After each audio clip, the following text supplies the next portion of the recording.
నిత్య పూజలివివు నేరిచినను ప్రత్యక్షమైనట్టి పరమాత్మునికి నిత్య పూజలివివు.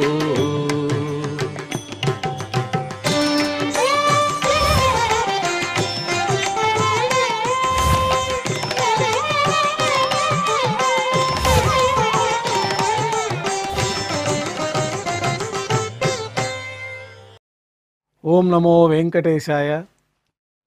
ఈరోజు గురువారము, శ్రీ విశ్వావసునామ సంవత్సరము, దక్షిణాయనము, శరదృతువు, ఆశ్వీజ మాసము, కృష్ణపక్షము, దశమి తిథి, ఆశ్లేష నక్షత్రము, అక్టోబర్ 16, 2025.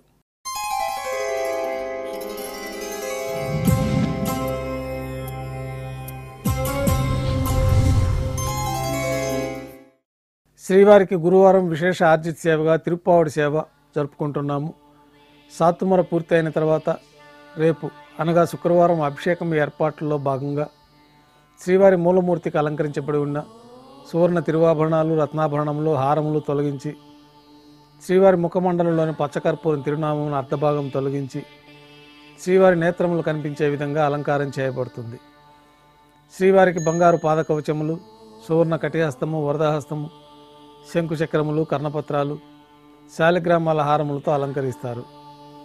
గర్భాలయం శుద్ధి గావించి మాధ్యాహ్నిక ఆరాధనలో భాగంగా బంగారు పంచపాత్రలో శుద్ధతో నింపుకొని శ్రీ వైఖానస భగవత్ శాస్త్రోక్తమైన ఉపచారాలు స్వామివారికి ఉత్సవమూర్తులకి నిర్వహించి అష్టోత్తర శతనామావళితో అర్చన జరుగుతుంది.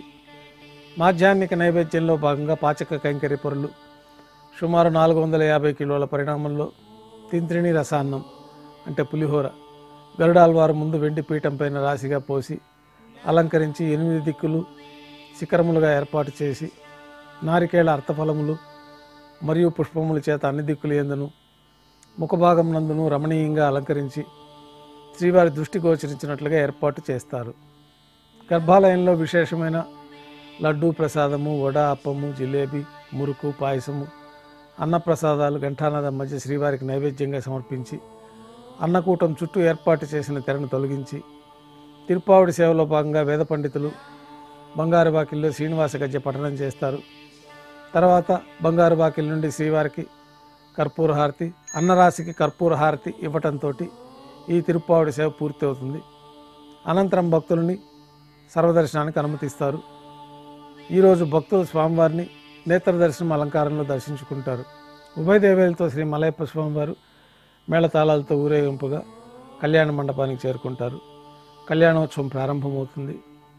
పుణ్యాహవచనము, అంకురార్పణ, రక్షాబంధనము, అగ్నిప్రతిష్ఠ, స్వామివారికి అమ్మవార్లకి కళ్యాణోత్సవం సందర్భంగా నూతన పట్టు వస్త్రాల సమర్పణ, మహాసంకల్ప పఠనం, మాంగళ్యాలకి అభిషేకము, ఆరాధన పూర్తయిన తర్వాత స్వామివారి తరఫున అమ్మవారికి మాంగళ్యాల సమర్పణ గావించి ఈ సందర్భంగా స్వామివారికి అమ్మవార్లకి కర్పూర నీరాజనాన్ని సమర్పించి విశేషమైన హోమాలతో పూర్ణాహుతి పూర్తయిన తర్వాత మాలా పరివర్తనం అనే కార్యక్రమాన్ని నిర్వహించి శ్రీదేవి అమ్మవారిని, భూదేవి అమ్మవారిని శ్రీ మలయప్ప స్వామివారి చెంతకు చేర్చి ఈ సందర్భంగా అక్షతారోపణం అనే వైదిక కార్యక్రమాన్ని నిర్వహించి కర్పూర నీరాజనము, నైవేద్యము, తిరిగి కర్పూర నీరాజనంతో కళ్యాణోత్సవం పూర్తవుతుంది. కళ్యాణోత్సవ భక్తుల దర్శనం అనంతరం ఉభయ దేవేలతో శ్రీ మలయప్ప స్వామివారు మేళతాళాలతో ఊరేగింపుగా ధ్వజస్తంభం వద్ద గల అద్దాల మండపానికి చేరుకుంటారు. అక్కడ వేదపారాయణ నడుమ ఊంజల సేవను వైభవంగా నిర్వహించి కర్పూర నీరాజన సమర్పణతోటి ఊంజల సేవ పూర్తి అవుతుంది. ఉభయ దేవేలతో శ్రీ మలయప్ప స్వామివారు మేళతాళాలతో ఊరేగింపుగా ఆలయం వెలుపల గల వైభవోత్సవ మండపానికి చేరుకుంటారు. అక్కడ ఆర్జిత బ్రహ్మోత్సవంలో భాగంగా గరుడ వాహనంపైన శ్రీ మలయప్ప స్వామివారు వేంచేస్తారు. కర్పూర నీరాజన సమర్పణతోటి గరుడ వాహన సేవ పూర్తి అవుతుంది. హనుమంత వాహనంపైన శ్రీ మలయప్ప స్వామివారు వేంచేస్తారు. కర్పూర నీరాజన సమర్పణతోటి హనుమంత వాహన సేవ పూర్తి అవుతుంది. పెద్ద శేషవాహనంపైన శ్రీ మలయప్ప స్వామివారు వేంచేస్తారు. కర్పూర నీరాజన సమర్పణతోటి పెద్ద శేషవాహన సేవ పూర్తి అవుతుంది.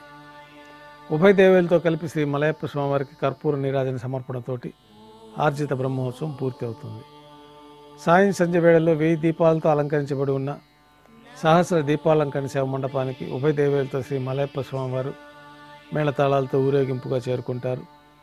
వేదం గానం నాదం నడుమ సహస్ర దీపాలంకరణ సేవ నిర్వహించి నక్షత్ర నీరాజనము కర్పూర నీరాజన సమర్పణతోటి దీపాలంకరణ సేవ పూర్తి అవుతుంది. ఉభయ దేవేలతో శ్రీ మలయప్ప స్వామివారు బంగారు తిరిచిపోయిన మేళతాళాలతో ఊరేగింపుగా 4 తిరువీధుల ఉత్సవం జరుపుకొని ఆలయంలో వేయించేస్తారు. ఆలయంలో నైవేద్యం పూర్తి అయిన తర్వాత వెంటనే తోమాల సేవ ప్రారంభమవుతుంది. గురువారం సాయంత్రం స్వామివారికి పూలంగి సేవ నిర్వహిస్తారు. సాయంకాలం ఆరాధనలో భాగంగా గర్భాలయం శుద్ధి చేసి పంచపాత్రలో శుద్ధ తోయం నింపుకొని స్వామివారికి ఉత్సవమూర్తులకి ఆగమోక్తమైన ఉపచారాలు సమర్పించి వివిధ సుగంధ పుష్పాలతో స్వామివారి దివ్యమంగళ స్వరూపం అంతా కూడా పుష్పమాలలతో అలంకరించి పుష్పమాలలతో కిరీటాన్ని సమర్పించి సూర్యకటాన్ని స్వామివారికి అలంకరించి ఉత్సవమూర్తులకు పుష్పమాలలు సమర్పించిన తర్వాత చతుర్వేద మంత్రాలతో మంత్రపుష్పాన్ని సమర్పించి నక్షత్ర నీరాజనము కర్పూర నీరాజనంతో పూలంగి సేవ పూర్తి అవుతుంది. తులసీ దళములతో అష్టోత్తర శతనామాలతో అర్చన జరుగుతుంది. రాత్రి నైవేద్యంలో భాగంగా అన్నప్రసాదాలు, పన్యారాలు, దోశ, ఘంటానాదం మధ్య శ్రీవారికి నైవేద్యంగా సమర్పించి అనంతరం భక్తులని పూలంగి సర్వదర్శనానికి అనుమతిస్తారు. కొద్ది విరామం తర్వాత ఏకాంత సేవలో భాగంగా రాత్రి సమర్పించిన పుష్పమాలికలు సళ్లింపు చేసుకొని గర్భాలయాన్ని శుద్ధి చేసుకొని బంగారు పంచపాత్రలో బ్రహ్మ తిరువారాధన కోసమే తీర్థాన్ని సమర్పించి ఏకాంత సేవలో భాగంగా కౌతుకపరమైన శ్రీ భోగ శ్రీనివాసమూర్తి వారిని బంగారు పట్టు పాన్పు పైన వేంచేపు చేసి ఈ సందర్భంగా స్వామివారికి దారోష్ణమైన గోక్షీరము, జీడిపప్పు, ద్రాక్ష, కలకండ కలిపిన మిశ్రమం నైవేద్యంగా సమర్పించి కర్పూర నీరాజనంతో ఏకాంత సేవ పూర్తి అవుతుంది. ఓం నమో వెంకటేశాయ.